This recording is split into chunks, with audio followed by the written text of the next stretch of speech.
Hey everybody, Zoltan back here again with a lot of great tips of how to build the ultimate team in Madden Connected Franchise. This is part 3 of this little series here, so if you missed part 1 and part 2, go back, check out part 1 and part 2 so you can see what we've done so far. Basically we're working on the Jacksonville Jaguars here. I've got a lot of great strategies that you can use for any team that you want to develop. And these are not glitches. They've already fixed all those in the game, so this is some real strategies that you can use for Madden 15, Madden 16, and even Madden 17 coming up. I'm sure you can use the same strategies. So let's go check out what we just did here. We've got a few positions. As we mentioned, we want to upgrade. One of them was free safety. We want to get a better left end over here. We want to get a better defensive tackle. And we certainly need some cornerbacks. We can use an upgrade here at middle linebacker as well. And we certainly have some big problems here on our left tackle and left guard. And we need a backup quarterback and a fullback. There's a lot of things this team needs. Jacksonville pretty much sucks. And we also need a slot wide receiver. So I just showed you over here on the part 2 that here's a big mistake. We went and we tried to get Trey Boston through the trade block, and we offered a 7th round pick, but that got rejected, and they turned around and traded him to another team for a 3rd round pick instead. Now, one thing that I've learned is you've got a little bit better opportunity to trade if you go into the actual trade center. And instead of going through the trade block, now the reason why this is much better, because if they reject your offer, you can always offer something a little bit better, and it doesn't give the other teams a chance to swoop in and take that guy away, the guy that they're putting out there on the trade block. Trey Boston is a young guy, 23. He's an 81 overall. I definitely would like to get this guy on my team. So I'm going to offer a 7th round pick. Now, if you were watching part 2, you'll know that they rejected this and they actually traded him for a 3rd round pick instead. But let's see what happens here. And look at that. The trade offer was accepted, which is great. I just traded this pretty good player for a 7th round pick in my 2017 draft pick. Let's see if we can do this again. Wouldn't you agree that that's a much better choice than a 3rd round pick, which is what you have to give up if you go through the trade block? If you click on this, this is much more difficult to actually get your player that you want. Remember, we also need an upgrade at left end. So we got Jeremy Mincey. I don't want to make an offer here because I'm going to have to give up a 3rd or a 2nd round pick to get him. He is 31 years old, but you know, for one season, he's a pretty nice upgrade compared to what I've got. Odrick is okay, but I'd rather have a little bit better player. So let's go over here and go to the trade center. And we'll have to click on manual trade. Go to the Cowboys. They're the ones who are offering up this left end. Go down, scroll down to left end over here, and you can see. Now, the reason why they're offering this guy is because they have DeMarcus Lawrence, who's a nice young 23-year-old guy, and Mincey is an 85 overall, but he's older, so this is why they're trading him. These are the only types of guys that you can really get unless you know the strategies, which I have some other strategies that you're going to be really surprised that I'm going to show you how you can really get some other really good guys that you wouldn't otherwise know are even available. They're not on the trade block. So let's go in here and see what we can get for him. I'm going to trade my 2017 round 6 pick. Now, if I go through the trade block, I don't think that they would give me this guy for a 6th rounder because he's an 85 overall. And look at that. Trade offer was accepted. So now I've just added 2 good players on my team that are out there on the trade block. I could probably get any of these guys for low-level picks if I needed to upgrade these other positions. But don't go through the trade block, otherwise you'll be competing with other teams and you end up having to give up a lot more. So we're just going to save this now because I don't want to make any mistakes later on. I'm going to save this here to Jags. Hopefully I don't make any other mistakes, but just in case, it's good to save along the way. Now the next step is just take a look at what you can get on the free agent market. Remember the positions that we need, and we don't need to trade in the free agent market. We just pick up whoever's out there. Brian Leonard, I do need a fullback, but if I look at the fullbacks out there, here's one thing about Brian Leonard I don't like. I like to have a blocking fullback. So his run block is 54. So even though he's a 91 overall, he's just not going to cut it for what you have to know your style of play.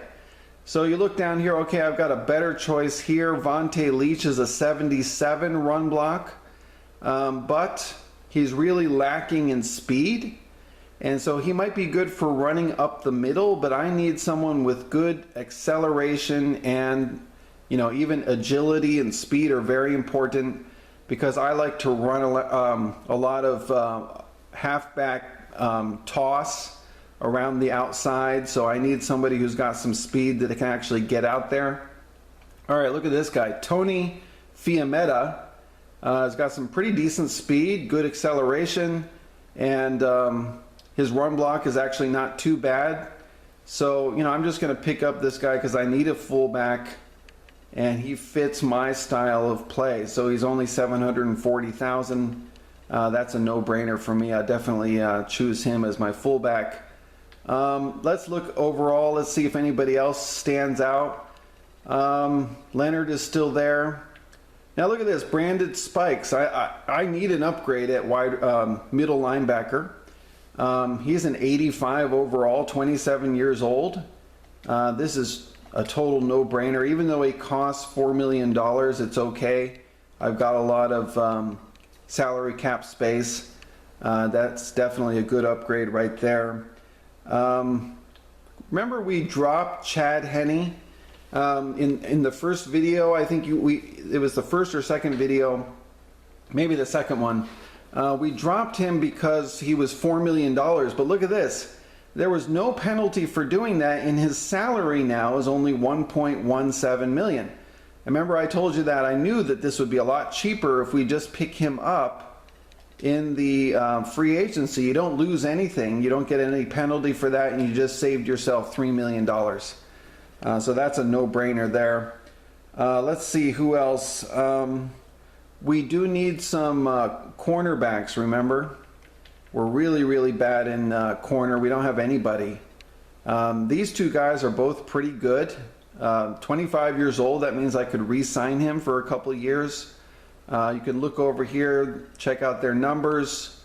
You got the man coverage, zone coverage is both not too bad with these guys. Speed, acceleration, agility is pretty good. Chris Cook is actually pretty good with tackling, and his hit power, 69, is really good. He's going to cause some fumbles. But definitely both of these guys are good, and they're certainly upgrades over the guys I currently have. They're not great, but they're high 70s.